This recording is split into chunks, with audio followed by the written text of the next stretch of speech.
Bonjour et bienvenue dans Pause Marketing et Développement. Aujourd'hui, je vais te demander de ne pas être positif, de ne pas écouter ce podcast sur la non-vente en fait. Et là, tu t'aperçois que soit je dis n'importe quoi et tu as bien écouté, soit tu entends positif, podcast, écouter ce podcast et vente. Qu'est-ce qui se passe dans ton cerveau en fait? C'est tout simplement que ton cerveau ne comprend pas la forme négative. C'est pas qu'il comprend pas, c'est qu'il n'a pas envie de s'embêter avec ça.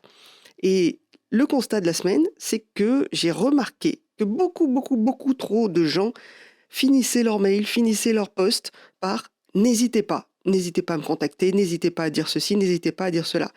En fait, quand tu dis « n'hésitez pas », tout simplement, la personne en face, elle va comprendre « hésiter ». Elle va voir le mot et elle va hésiter. Donc aujourd'hui, on va voir comment le cerveau ne comprend pas du tout le négatif. Je vais t'expliquer pourquoi. On va parler de l'éducation positive et comment cette éducation positive, tu vas pouvoir la tourner à ton avantage et l'utiliser vers tes clients pour arrêter d'utiliser cette négation de n'hésitez pas, ne faites pas ceci ou ne faites pas cela. Et là, tu te dis mais non, je l'utilise jamais. Attends, j'ai des exemples, tu vas voir. Premièrement, ton cerveau, comme je te le dis régulièrement, il a énormément de choses à faire. Il va te faire vivre, il va te faire respirer, il va te faire digérer, il va te permettre de reconnaître les gens dans la rue, même avec un masque, des moufles, des gants, des lunettes.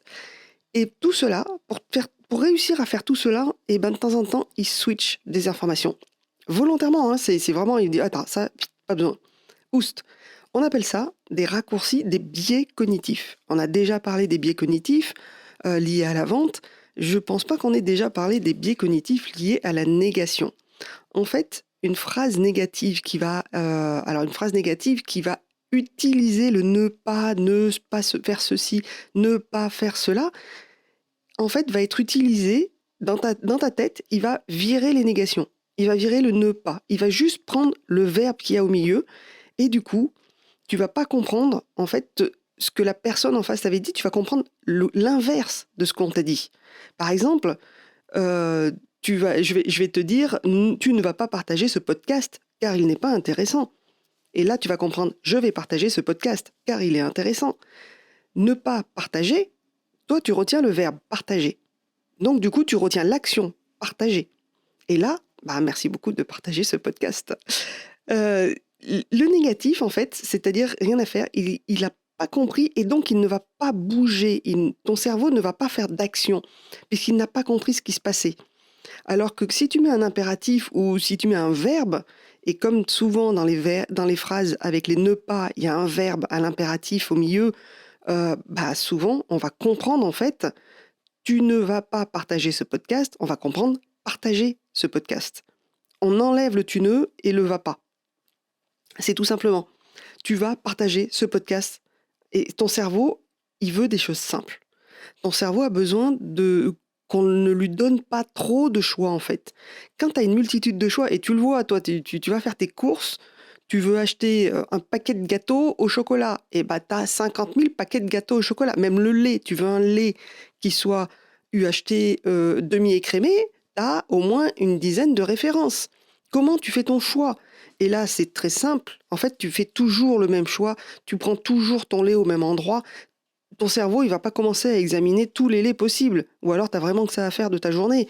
Mais à part si tu as un impératif sur le lait, sur l'étiquetage, sur des allergies ou des choses comme ça, tu vas pas passer ton temps à regarder tous les litres de lait et toute la composition des litres de lait et la composition de la bouteille. Du coup, ton cerveau, il va chercher des choses simples. Je crois que j'en avais parlé, c'est ne coupez pas la poire en deux. En fait, tu donnes pas le choix aux gens. Tu leur donnes des indications. Le cerveau n'a trop de choses à digérer. Et comme on donne des indications aux gens, c'est comme ça qu'on a parlé aussi d'éducation positive. L'éducation positive, c'est quoi? C'est féliciter ses enfants à peu près dans tout ce qu'ils ont fait. Ok. C'est pas là-dessus qu'on va parler. Nous, on va parler de l'éducation positive sur le côté où on ne met pas de négation. Ouais, même moi, tu vois, c'est difficile, je le dis, ne pas mettre de négation. Dans l'éducation positive, tu vas indiquer, tu vas guider l'enfant. C'est-à-dire, tu ne vas tu vas essayer de lui trouver directement des indications positives à lui donner. Quand tu dis ne mets pas ton verre là, voilà, il boit, il prend son verre, et ne mets pas ton verre là, ne mets pas ton verre sur la table. Bah, en fait, il ne sait pas où il doit mettre son verre. Donc l'éducation positive, c'est va poser ton verre dans l'évier, va poser ton verre à tel endroit. Ça, c'est de l'éducation positive, mais c'est surtout parce que ton cerveau, si tu ne sais pas où tu dois poser ton verre, tu ne sais pas où tu vas le poser, tu vas forcément le poser au mauvais endroit. Donc ici, on va indiquer, guider, partager, voire un petit peu influencer les gens sur la manière dont ils doivent agir. Et c'est ça, en fait, le ne soyez pas positif, c'est sois positif, parce que je te le dis, parce que je te dis de faire ça. On va aider les gens à prendre une décision. En marketing, c'est ça, en fait. Tu vas guider les gens sur le pourquoi ils doivent faire ceci. Quand tu dis n'hésitez pas, moi ça me fait bondir, parce qu'en fait tu lis hésiter. Tu lis hésiter. À la fin d'un post, tu vas mettre n'hésitez pas à revenir vers moi, n'hésitez pas à commenter, n'hésitez pas à me dire ce qui se passe. Là, à la fin, tu vires le n'hésiter, tu fais commenter. Je vous laisse commenter ce post. Revenez vers moi si vous avez un souci. Appelez-moi, contactez-moi si vous voulez. Et tu enlèves en fait le n'hésiter qu'il y a juste avant. Moi, c'est quelque chose qui me fait bondir. En hypnose, c'est pareil. On n'utilise pas de formule négative parce que ton cerveau, tu le perdrais. Donc, comment tu vas t'en servir de ça d'un point de vue communication? Tu enlèves tous les n'hésiter et tu relis tous tes mails et tu vérifies que tu ne laisses pas le choix, en fait, aux gens. Pas que tu les coinces dans un coin, hein, mais que ton discours est très clair de manière à ce que chacun sache exactement ce qu'il doit faire. Moi, maintenant, quand j'écris des mails, souvent, je mets des petits points. Voilà, nous avons 4 choses à voir. Point 1, ceci. Point 2, ceci. Point 3, ceci. Point 4, ceci. Quand je fais des corrections, c'est toujours la même chose. Parce que les gens ont tendance à lire le début du mail et passer à autre chose. Alors que si, dès le départ, on a 4 points à voir ensemble, la personne se dit, OK, le point 1, c'est fait. Le point 2, c'est fait. Le point 3, c'est fait. Le point 4, c'est fait. Et tu vas guider, en fait, la personne sur ce que tu veux qu'elle fasse. C'est pas un impératif, c'est pas une obligation, mais voilà, on a 4 points à voir ensemble, j'aimerais bien que ces 4 points soient répondus, soient faits. Et pareil, quand tu fais tes mails, quand tu fais tes posts sur les réseaux sociaux, même quand tu écris sur ton site web, tu vas guider les gens. Moi, je le dis depuis des années, le site web, chaque page a un but. Chaque action a un but. Dans un site web, on appelle ça des appels à l'action, c'est les boutons. C'est souvent, on va te demander de cliquer quelque part pour arriver quelque part ailleurs. Ça s'appelle un appel à l'action.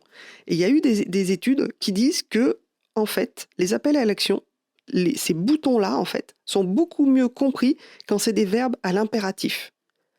Appuie ici, accède à ça, inscris-toi, prends rendez-vous.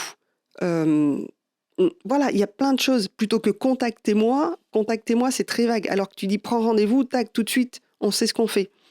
Et ton cerveau, il n'a pas à réfléchir. Ton cerveau, il n'a pas de choix.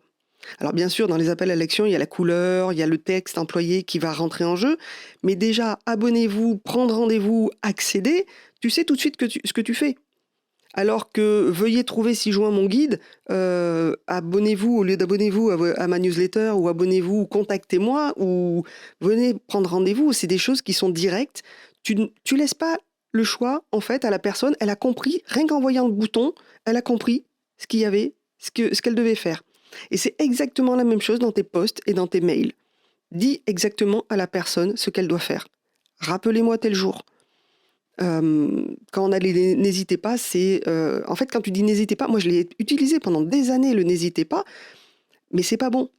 Donc voilà. Maintenant je te dis, c'est la fin de ce podcast, il est plutôt court, mais je te dis abonne-toi à ce podcast, va faire un tour sur mon site web anneburtincreation.fr, partage ce podcast parce que tu as sûrement croisé les n'hésitez pas de tous les côtés. Partage ce podcast parce que tu as sûrement quelqu'un qui l'utilise tout le temps. Je te rappelle que j'ai un petit programme sur mon site web. Tu peux prendre rendez-vous. Tu as un bouton qui s'appelle Prends rendez-vous.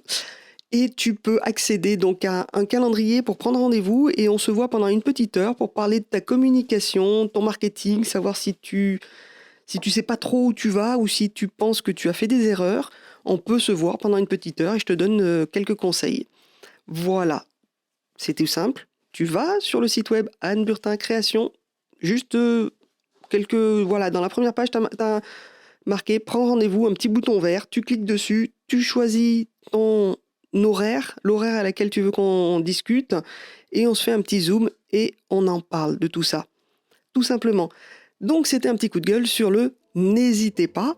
Maintenant, je vous dis à bientôt, partage ce podcast, abonne-toi, et on se retrouve la semaine prochaine.